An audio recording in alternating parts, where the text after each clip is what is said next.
Thank the gentleman. I want to congratulate the Democrats on the rollout of their latest information warfare operation against the president and their extraordinary ability to once again enlist the mainstream media in their campaign. This operation began with media reports from the prime instigators of the Russia collusion hoax, that a whistleblower is claiming President Trump made nefarious promise to a foreign leader. The released transcript of that call has already debunked that central assertion. But that didn't matter. The Democrats simply moved the goalposts and began claiming that there doesn't need to be a quid pro quo for this conversation to serve as the basis for impeaching the president. Speaker Pelosi went further when asked earlier if she would put brakes on impeachment if the transcript turned out to be benign. She responded, quote, "So there you go. If the whistleblower operation doesn't work out, the Democrats and their media, we have candidates, quote, we have many candidates for impeachable offenses." That was her quote. So there you go. If the whistleblower operation doesn't work out, the Democrats and their media assets can always drum up something else. And what other information has come to light since the original false report of a promise being made?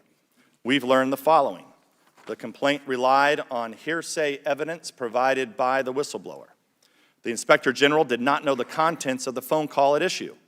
The Inspector General found the whistleblower displayed arguable political bias against Trump. The Department of Justice investigated the complaint and determined no action was warranted. The Ukrainian president denies being pressured by President Trump. So once again, this supposed scandal ends up being nothing like what we were told, and once again, the Democrats, their media mouthpieces, and a cabal of leakers are ginning up a fake story with no regard to the monumental damage they're causing to our public institutions and to trust in government, and without acknowledging all the false stories they propagated in the past, including countless allegations that Trump campaign colluded with Russia to hack the 2016 election. We're supposed to forget about all those stories, but believe this one. In short, what we have with this storyline is another Steele dossier. I'll note here that in the Democrats' mania to overturn the 2016 elections, everything they touch gets hopelessly politicized. With the Russia hoax, it was our intelligence agencies which were turned into a political weapon to attack the president. And now today, the whistleblower process is the casualty. Until about a week ago, the need to protect that process was a primary bipartisan concern of this committee.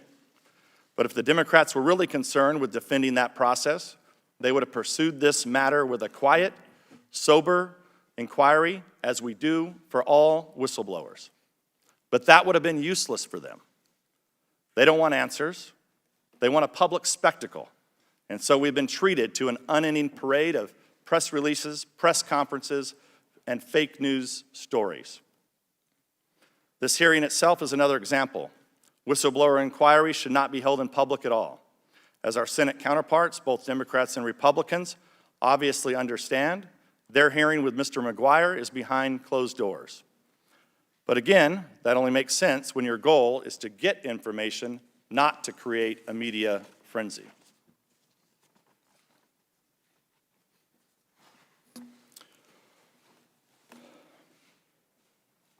The current hysteria has something else in common with the Russia hoax. Back then, they accused the Trump campaign of colluding with Russians when the Democrats themselves were colluding with Russians and preparing the Steele dossier. Today, they accuse the president of pressuring Ukrainians to take actions that would help himself or hurt his political opponents. And yet there are numerous examples of Democrats doing the exact same thing. Joe Biden bragged that he extorted the Ukrainians into firing a prosecutor who happened to be investigating Biden's own son. 3 Democratic senators wrote a letter pressuring the Ukrainian general prosecutor to reopen the investigation